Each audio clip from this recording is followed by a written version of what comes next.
बात अगर मतलब की हो तो सब लोग समझ जाते हैं। बात अगर मतलब की हो तो सब लोग समझ जाते हैं, लेकिन बातों का मतलब बहुत कम लोग समझ पाते हैं।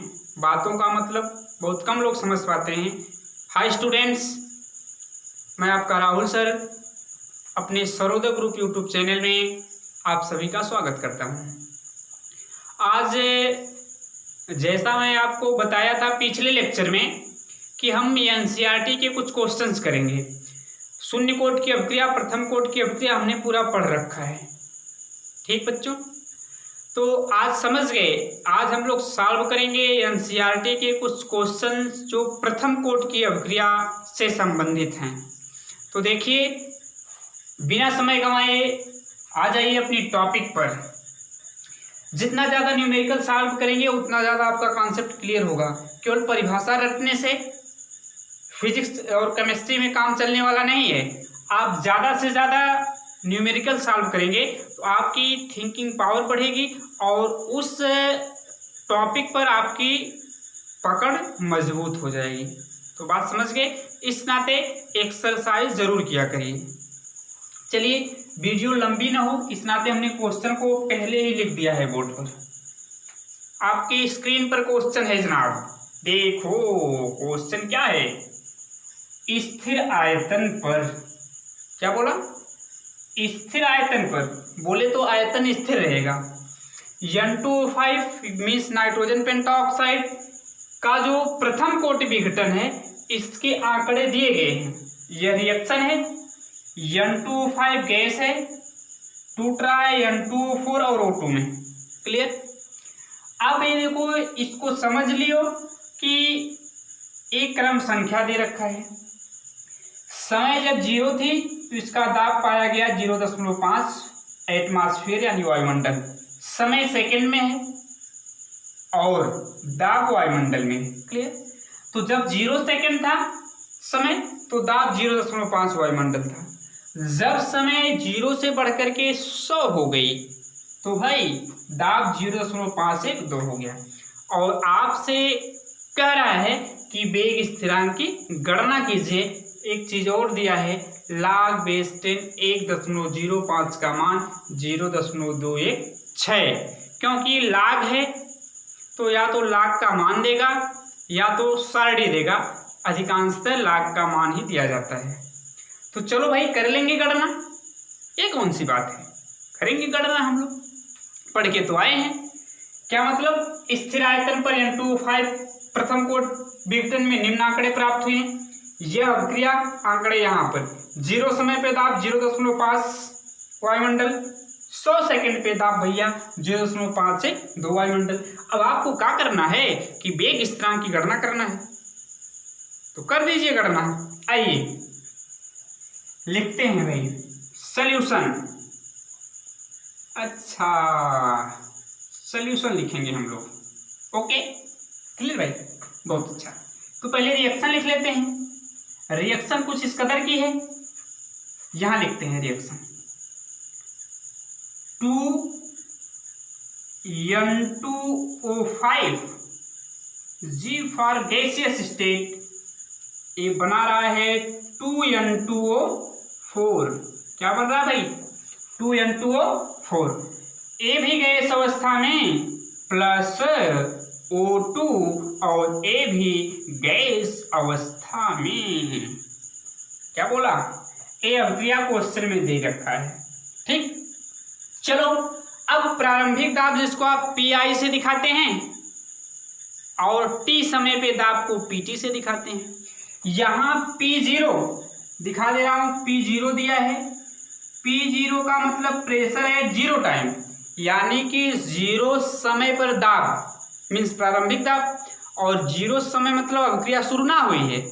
ठीक, अभी हमने कुछ नहीं किया, डायरेक्ट रिएक्शन लिखा। 0 समय पे दाब 0.5 था तो हमने P0 रखा, यानी प्रेशर है 0 टाइम 0 समय पर दाब। कितना वायुमंडल? 0.5। क्लियर? T बराबर 0 पे कह लीजिए। ठीक भाई, अब T बराबर 0 मीन्स कि जो रिएक्शन है अभी शुरू नहीं हुई है। रिएक्शन अभी शुरू नहीं हुई है, तो ए गैस दाब पैदा करेगी नहीं, न तो ए दाब पैदा करेगी, यानी इनका दाब भाई 0 0 वायुमंडल होगा। क्या होगा? 0 वायुमंडल दोनों का। अच्छा, अब t बराबर जब 100 सेकेंड पर 100 पर हमको आप बताइए AP0 बराबर है, अब ये P100 लिखेंगे, P100 यानी प्रेशर एट 100 सेकेंड, दाब 100 सेकेंड पर। बात समझ में आई? दाब 100 सेकेंड पे। क्लियर? चलिए अब क्या करते हैं कि आप थोड़ा सा भाई रिएक्शन की शक्ल पढ़ना सीखो। जब रिएक्शन की शक्ल पढ़ना आप सीख जाओगे तब इस क्वेश्चन को सॉल्व कर लोगे, क्योंकि केमिस्ट्री है तो रिएक्शन की शक्ल तो जानना होगा, नहीं तो आपकी अकल खराब हो जाएगी। ठीक है, तो इसलिए कहता हूं समझ समझ समझ समझ के समझ को समझो। समझ को समझना भी एक समझ है, और समझ समझ के जो ना समझे मेरी नज़र में वो ना समझ है। चलिए भाई, P100 यानी प्रेशर एट 100 सेकेंड क्या होगा? अब मान लीजिए कि इसका एक कम होगा भाई, अब क्रिया शुरू होगी तो 0.5 माइनस। ठीक है, अब यहां से मैंने लिखा 2 और मान लीजिए वियोजन की मात्रा x है, यह 2x कम हुआ। समीकरण बता रहा है भाई कि 2 मोल अगर N2O5 टूटेगा तो 2 मोल N2O4 का बनेगा और 1 मोल O2 का बनेगा। यानी इसका जब 2 वायुमंडल दाब होगा तो जब बनने वाली गैस N2O4 2 वायुमंडल दाब पैदा करेगी और यह 1 वायुमंडल दाब पैदा करेगा O2। ठीक, तो यह वियोजित हो रहा है, वियोजन की मात्रा हमने माना और यहां से लिखा तो यह कितना है? 2x कम होगा। 2 यहाँ से x को हमने माना कि x वियोजित हो रहा है तो यह कितना कम होगा? 2x कम होगा। हमने लिखा 0.5 माइनस 2x। क्लियर? रिएक्शन की शक्ल पढ़ लीजिए, यहां से हमने 2 लिखा है। अब जब ये 2x कम होगा तो यहां भी देखिए ये 2 है तो इस ये 2x वायुमंडल दाब पैदा करेगी N2O4। यहाँ पहले 1 है, यह 1 वायुमंडल दाब पैदा करेगी। क्लियर? अब देखो भाई, कुछ बच्चे करते क्या हैं कि 0 समय पे दाब को 0.5 रख देते हैं और यहाँ जो P100 हमने लिखा है ये रख देते हैं, ये गलती करते हैं। इतना तो अनुभव हो ही गया है कि बच्चे गलती कहाँ करते हैं। आप मत करिएगा इस गलती को। यह t समय पे टोटल प्रेशर दिया है, यानी 100 सेकेंड पे टोटल प्रेशर दिया है और P100 बराबर ए है 0.5 माइनस 2x। कैसे लिखा? 2 यहाँ से रिएक्शन की शक्ल से, x मान लीजिए x इसका मात्रा वियोजित हो रहा है या कम हो रहा है, तो अब x वियोजन की मात्रा है तो रिएक्शन से हमने 2x ये कम होगा तो यह 2x बढ़ेगा, यानी 2x दाब पैदा करेगा और यह x दाब पैदा करेगा। क्लियर? तो इसको P100 की जगह न लिखिएगा। अब इतना प्लस इतना प्लस इतना, ये टोटल दाब है अभिकारक और उत्पाद का, ये वाला। तो प्रश्न के अनुसार अब इसका दाब प्लस इसका दाब प्लस इसका दाब बराबर इतना। क्लियर? चलो भाई, 0.5 minus 2x plus x plus 2x और प्लस x इक्वल 0.512। ठीक भैया, चलिए 2x उड़ गए, कैंसिल हो गया, बचा क्या? हमने कहा ना P100 ये टोटल दाब है, यानी इसका दाब प्लस इसका दाब प्लस इसका दाब, 100 सेकेंड पे जो सबका दाब बचा हुआ होगा उसका योगफल है। ठीक, अब लिखेंगे 0.5। कॉन्सेप्ट को समझिए, इस टाइप के क्वेश्चन को कैसे सॉल्व करते हैं। प्लस x इक्वल 0.512, तो x इक्वल हो जाएगा 0.512 माइनस 0.5। अब भाई घटाना उठाना तो आपको बखूबी आता होगा, क्योंकि मैं थोड़ी कैलकुलेशन मेरी बेहद कमजोर है।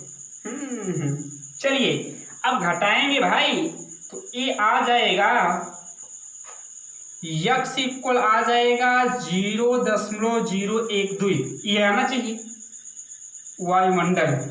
आप गणना करके निकाल लीजिएगा, यही आएगा भाई।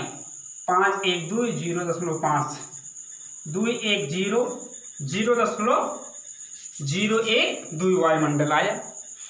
अब यहाँ से P100 निकालेंगे, यक्स की वैल्यू आ गई तो P100 बराबर 0.5 माइनस 2x, तो यहाँ से निकाल लीजिए P100 equal 0.5 minus 2 multiply by 0.012, तो P100 भैया बराबर 0.5 माइनस ए हो जाएगा 0.024।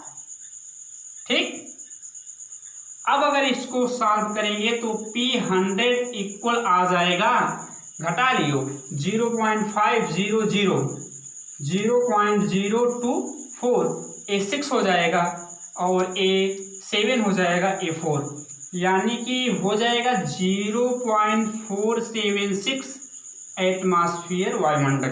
ये तो P100 आया। अब देखो भाई, जीरो समय पे दाब P0 भी पता हो गया, जिसको आप कहते हो T समय पर दाब, यानी कि 100 सेकेंड समय दी है, 100 सेकेंड पर भी दाब पता हो गया। अब आप फार्मूला जानते हो प्रथम कोटि अभिक्रिया के लिए, और गैसीय प्रथम कोटि की है, क्योंकि देख लो सब गैस में है। गैसीय निकालना है वेग स्थिरांक प्रथम कोटि की अभिक्रिया के लिए, गैसीय प्रथम कोटि अभिक्रिया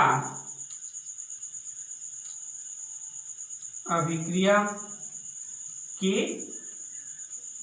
लिए क्या जानते हो, यहां आ जाइए।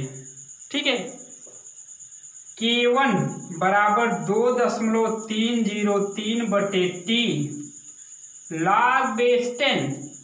गौर करिएगा, लिखते थे R0/RT, लेकिन गैसीय अभिक्रिया है तो सांद्रता दाब के द्वारा रिप्लेस होगी, तो इसको लिखेंगे P0/PT लिखते, और यहाँ पे समय 100 है तो 100 सेकेंड पे दाब, यानी P100। बात समझ में आई। K1 बराबर 2.303/100 हो जाएगा, log P0 का मान यहाँ से 0.5 और P100 का मान अभी निकाले 0.476। क्लियर। चलिए भाई, अब K1 बराबर आ जाएगा, ये 0.2 अंक इधर हो जाएगा, यानी 0.02303 मल्टीप्लाई बाई, इसको डिवाइड करेंगे तो आप डिवाइड करके देख लीजिएगा, यही वैल्यू आएगी log बेस 10 1.05। आगे कुछ और आएगा, बस इतना लिख लेंगे। ठीक, अब इसका मान वहां दिया है तो K1 बराबर हो जाएगा 0.0230 मल्टीप्लाई बाई log बेस 10 1.05 का मान यहाँ दिया रहेगा। अगर आपसे प्रश्न पूछेगा तो ये लिख लीजिए 0.216, तो K1 बराबर हो जाएगा, इसका आप मल्टीप्लाई कर लीजिएगा। कई बार प्रैक्टिस करेंगे आ जाएगा, तो कई बार प्रैक्टिस का ही नतीजा है कि हम लोगों को ये याद हो गया, एक तरह से कह लीजिए। ये हो जाएगा 4.98, लगभग बता रहा हूँ, आप कैलकुलेशन कर लीजिएगा, हो सकता है कैलकुलेशन में मिस्टेक हो। 4.98 गुणे 10 के पावर -4 आएगा, यानी ये आएगा एक्चुअली 0.000498। ठीक, अब इसको ऐसे लिखेंगे तो 4.98 गुणे 10 के पावर -4। मात्रक क्या होगा भाई, समय सेकंड में है, और आप जानते हैं टाइम इनवर्स मात्रक होता है K1 का प्रथम कोटि की अभिक्रिया के लिए, तो यहाँ पे समय सेकंड में है, तो ये हो जाएगा सेकंड इनवर्स। ये रहा आपका आंसर। तो ध्यान से वीडियो देखिएगा, अंत तक बने रहिएगा, सब समझ में आएगा। स्टेप बाय स्टेप जैसे मैं बताया उसी तरह से हल करते चले आइएगा। इम्पोर्टेंट प्रश्न है। ठीक है, प्रैक्टिस जरूर करिएगा क्योंकि क्वेश्चन प्रैक्टिस से आएगा। आप पहले कॉन्सेप्ट को पढ़िए, कॉन्सेप्ट को समझिए, फार्मूले याद करिए, फार्मूले को दिमाग में रखिए, कॉपी पेन लेके बैठिए और क्वेश्चन को पढ़ करके क्या आप निष्कर्ष निकाल पा रहे हैं, एक बार, दो बार, तीन बार पढ़िए, निष्कर्ष आपको पता चल जाएगा कि क्वेश्चन कहना क्या चाह रहा है। क्वेश्चन को पढ़ लेंगे, क्वेश्चन को समझ लेंगे तो आप ही समझ जाएंगे पूछ क्या रहा है। फिर जिस तरह मेथड अप्लाई हो रहा है उस टाइप का मेथड अप्लाई करके उसको सॉल्व कर दीजिए, कोई समस्या नहीं आएगी। क्लियर? चलिए तो उसको करिएगा शॉर्ट स्पेल, फिर मैं आपको अगले क्वेश्चन की तरफ ले चलता हूँ। बेहद शानदार क्वेश्चन होगा तो भाई कर लो और वीडियो में अंत तक बने रहा करिए, वीडियो पूरा देखिए तब समझ में आएगा आपको। मिटा दे रहा हूँ। और अगर आप मेरे चैनल से जुड़े रहें तो मैं आपको विश्वास दिलाता हूँ कि कुछ दिन में आप अपने टीचर को समझाने लग जाएंगे, पक्का बता रहा हूँ। जब आप अपने टीचर को समझाएंगे ऐसी समय भी आ जाएगी। बस चैनल को लाइक करिए, सब्सक्राइब करिए, वीडियो को लाइक करिए, चैनल को सब्सक्राइब करिए और वीडियो डेली अंत तक देखिए वह दिन आ जाएगा। वैसे भाई टीचर बड़े रिस्पेक्टेड होते हैं लेकिन बहुत बच्चों का मानसिक लेवल उनसे उच्च होता है, समझ गए? बस उस अपने टैलेंट को समझ नहीं पाते हैं। तो आप अपने आप को पहचान लीजिए और लग जाइए अपनी पढ़ाई में, ठीक है? अब देखो भाई अगला क्वेश्चन बेहद इम्पोर्टेंट लिख रहा हूँ। दूसरा, आज का दूसरा, सिद्ध कीजिए सिद्ध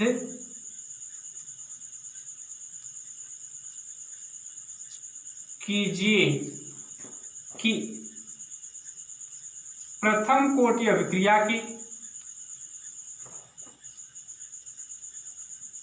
प्रथम कोटि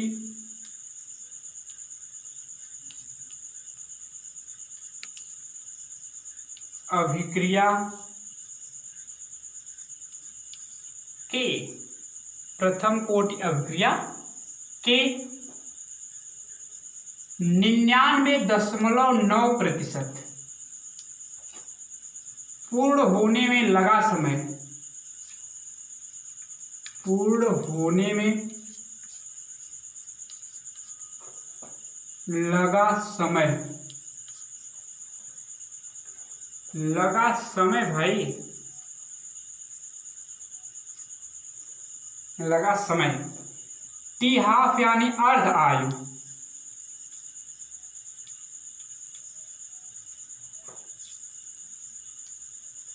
टी हाफ का 10 गुना होता है, का 10 गुना होता है। ये क्वेश्चन इंपॉर्टेंट है, बेहद इंपॉर्टेंट है परीक्षा की दृष्टि से। इस टाइप का क्वेश्चन पूछा जाएगा बखूबी, हूबहू यही क्वेश्चन हो सकता है ना हो, लेकिन मेथड यही होगा। क्लियर? आइए, ई का कह रहा हमसे? अच्छा, तो कह रहा है भाई कि सिद्ध कीजिए कि जो प्रथम कोटि अभिक्रिया है उसके 99.9% को पूरा होने में जो समय लगता है वह अर्धायु यानी उसके 50% पूरा होने में जो समय लगेगा उसका 10 गुना है। देखो भैया अर्धायु भी समय है और अर्धायु वह समय होती है जिसमें रिएक्शन आधी कंप्लीट हो गई होती है। तो 99.9% पूरा होने में लगा समय कह रहा है कि अर्धायु का 10 गुना होता है। तो क्वेश्चन पढ़ेंगे तो आप समझेंगे। सिद्ध कीजिए, जब आप क्वेश्चन का पोस्टमार्टम करना जिस दिन सीख जाएंगे उसका अंग अंग अंग अंग निकालना, उस दिन आप सारे न्यूमेरिकल को खटाक करके लगा लेंगे, कोई समस्या नहीं आएगी। ठीक, तो पोस्टमार्टम करना सीखिए। सिद्ध कीजिए, क्या बोले? सिद्ध कीजिए प्रथम कोटि की अभिक्रिया के 99.9% पूर्ण होने में लगा समय अर्धभाग का क्या होता है? 10 गुना। तो पहले 99.9% पूरा होने में लगा समय निकाल लीजिए। फिर टी हाफ का मतलब 50, T50 से भी दिखाते हैं, रिएक्शन को आधा पूरा होने में लगा समय निकाल लीजिए, दोनों का कंपेयर कर दीजिए, रिजल्ट बन के तैयार।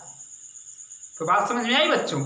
चलो अब मैं सॉल्यूशन लिखता हूं। सॉल्यूशन देखो, मैं 2 कॉलम बना दे रहा हूं आपके समझने के लिए। देखो भाई, देखो देखो देखो, यहां लिखता हूं T 99.9% की बात होगी, इधर T हाफ या T 50%, आधा का मतलब 50% ना। अर्धायु 2 बार समय निकालिए, अर्धायु मतलब 50% पूरा होने में और 99.9% पूरा होने में। क्लियर? एक बात और जानिए जनाब कि अगर परसेंटेज का सवाल होता मतलब प्रतिशत का, तो हमेशा प्रारंभिक सांद्रता को 100 मानिएगा। R0 बराबर क्या? 100, ये माना गया है। अब RT निकालेंगे तो बहुत बच्चे क्या करते हैं कि इसी को RT लिख देंगे 99.9% को। ना ना, बिल्कुल नहीं, गलत हो जाएगा। तो गौर करिए, करना क्या है? RT, अब इतना तो पूरा हो रहा है, पहले 100 था, अब इतना कंप्लीट हुई रिएक्शन 99.9%। अब जो सांद्रता बचेगी T समय पर भाई, वह 100 में से इसको घटा दीजिए, वही ना बचेगा। इतना कंप्लीट हो गई। अब मैं कहा कि आपको 100 रुपये दे दिया गया और 90 रुपये आप खर्च कर दिए हो, या 99 रुपये खर्च कर दिए हो। अब बचाओ, आपके पास बचा कितना? 100 माइनस 99 ना। ऐसा तो कहोगे नहीं कि प्रारंभ में आपके पास 100 था और आप अब बचा है 99 ना, ना ऐसा। 100 में से 99 को क्या करोगे? माइनस कर दोगे। अब देखो, ये हो जाएगा 0.1। वही काम यहाँ पे, यहाँ R0 क्या? 100 और RT बराबर हो जाएगा भाई 100 माइनस 50, तो RT बराबर हो जाएगा 50। यानी प्रारंभ में सांद्रता 100, T समय पे सांद्रता 50, प्रारंभ में सांद्रता 100, T समय पे सांद्रता 0.1। क्लियर बच्चों? अब देखो, जो आप व्यंजक पढ़े हैं K1, प्रथम कोटि की अभिक्रिया है, प्रथम कोटि। तो आप जानते हैं प्रथम कोटि के लिए K1 बराबर 2.303 अपान T log बेस 10, और ये लिखते हैं R0 बटे RT। आपको T चाहिए, K1 को इधर कर दीजिए, तो लिखिएगा T इक्वल 2.303 बटे K1 log बेस 10 R0 बटे RT। ठीक, अब देखो भाई क्या करोगे? करना ये है कि T बराबर अब हो जाएगा 2.303 बटे K1 रहने दीजिए, log बेस 10 R0 का मान 100 और RT का मान 0.1। अब इसको सॉल्व करोगे तो जानते हो क्या मिलेगा? इसके बाद मैं यहाँ लिख दे रहा हूँ 100 बटे 0.1, ऊपर नीचे 10 से गुणा करेंगे, ये 1000 हो जाएगा, या 0.1 होगा। तो लिखेंगे T बराबर नहीं तो यहीं का यहीं लिख देता हूँ ताकि आप समझे, यही लिख रहा हूँ इसी कॉलम में। तो अब देखो भाई, T बराबर क्या मिलेगा आपको? T 90.9% की बात यहाँ। तो K1 बराबर क्या मिलेगा? सॉरी, T बराबर, ठीक, ये हो जाएगा 2.303 बटे K1 log बेस 10, नीचे 1 हो जाएगा, यह 1000। अब आप जानते हो भाई T बराबर हो जाएगा 2.303 बटे K1 ठीक है। ये हो जाएगा log बेस 10 और 10 की पावर 3 पहले हो जाएगा, तो t बराबर 2.303 multiply by 3/K1। A T का मान रहा, इसको मान लीजिएगा समीकरण नंबर 1, ए टी बराबर, और यह टी कब है 99.9% पूरा होने में, और यह भी 99.9% पूरा होने में, सब यानी 99.9% पूरा होने में। क्लियर, बात समझ गए। अब ये 3 पहले आएगा और log बेस 10 का मान 1 होता है, तो 3 में 1 का गुणा करेंगे 1 ही होगा। क्लियर, अब वही काम यहाँ कर दीजिए। t बराबर क्या जानते हैं 2.303/K1, और ये हो जाएगा log बेस 10 100, R0 का मान 100 और RT का मान 50, 0 0 कैंसिल, 5 2 जा 10, तो t इक्वल हो जाएगा 2.303/K1 और log बेस 10 2, और log 2 का मान सबको पता है, t बराबर हो जाएगा 2.303/K1, log 2 का मान 0.3010 मान लीजिए समीकरण 2, और यह t 50%, t 50 और ये t 50, 50% पूरा होने में समय निकाल लिया, 99.9% पूरा होने में समय निकाल दिया। दोनों समीकरणों को भाग कर दीजिए इस टाइप के क्वेश्चन में, तो कर लीजिएगा समीकरण फर्स्ट डिवाइड बाई सेकेंड, तो ए हो जाएगा t 90.9/t 50% जानते रहिए बराबर, बाएं का बाएं में भाग कर दीजिए, दाहिने का दाहिने में, ये हो जाएगा 2.303 multiply by 3 divide by K1।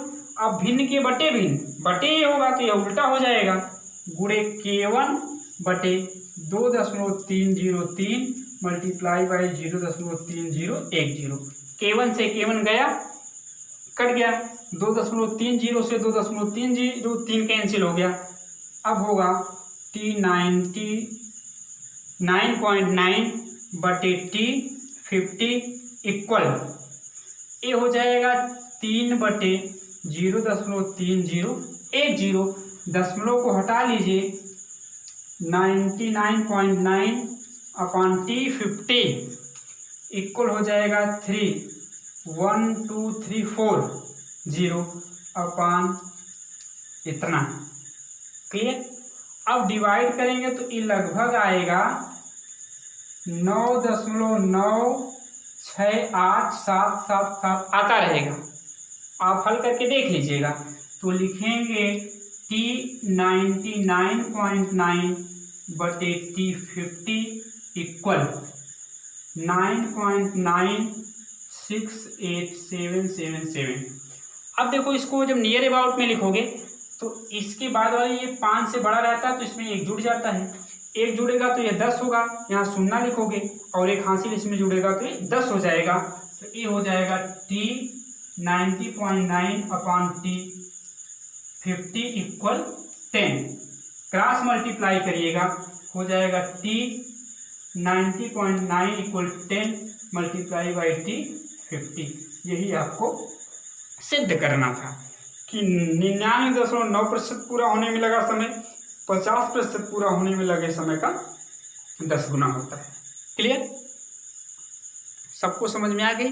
Calculation में थोड़ा तेज किया हूँ, आप भी कैलकुलेशन सीखिए और कैलकुलेशन खटाक देख कर डालिए, कोई समस्या नहीं होगी। आप मेथड को समझिए हमने कैसे सॉल्व किया है, तो मैं समझता हूँ सबको आप समझ में आया होगा। मैं उम्मीद करता हूँ कि आपको बहुत बेहतरीन तरह से समझ में आया होगा। तो इसको शॉर्ट स्क्रीन कर लीजिए और इसको मिटा देता हूँ, ठीक है। करिए शॉर्ट स्क्रीन, और शॉर्ट स्क्रीन करने के बाद मैं इसको क्या करता हूँ, मिटा देता हूँ। चलिए, कर लिए होंगे शॉर्ट स्क्रीन, तो रिवीजन करते रहिए।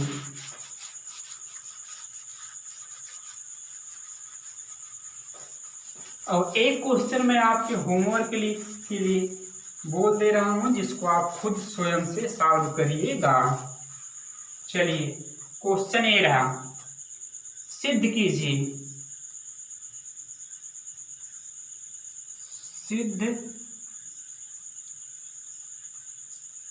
कीजिए कि प्रथम कोटि अभिक्रिया के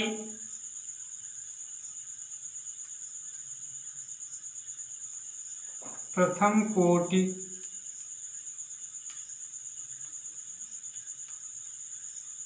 अभिक्रिया के 99% पूरा होने में लगा समय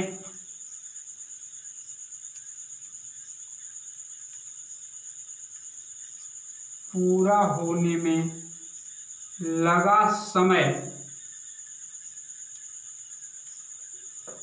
90% पूरा होने में लगे समय का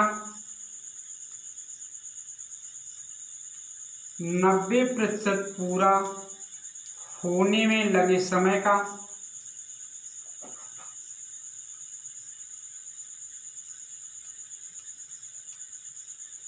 समय का 2 गुना होता है, 2 गुना होता है। ठीक, सेम इसी तरह से आप लगाइएगा।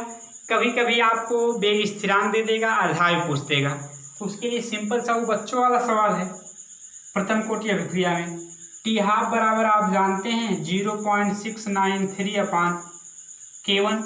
K1 का मान दिया रहेगा, टी हाफ पूछ देगा, डायरेक्ट इस फार्मूले का यूज करके आप लगा लेंगे। लेकिन इस क्वेश्चन को सॉल्व जरूर करिएगा, पिछले क्वेश्चन की तरह है, और सॉल्व करके कमेंट में ज़रूर बताइएगा।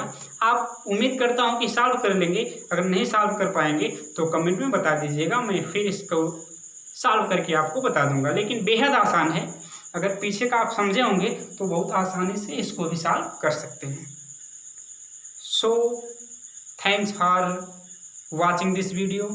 आप ज़रूर बताइएगा स्टूडेंट्स कमेंट में कि वीडियो आपको कैसी लगी। अच्छी लगी होगी तो इस वीडियो को लाइक करिएगा, चैनल को सब्सक्राइब करिएगा, और आपके सहयोग और स्नेह के लिए बहुत बहुत धन्यवाद। आज की टॉपिक यहीं पे समाप्त करते हैं, अब आपसे मिलेंगे नेक्स्ट वीडियो में। तब तक के लिए बाय बाय स्टूडेंट्स।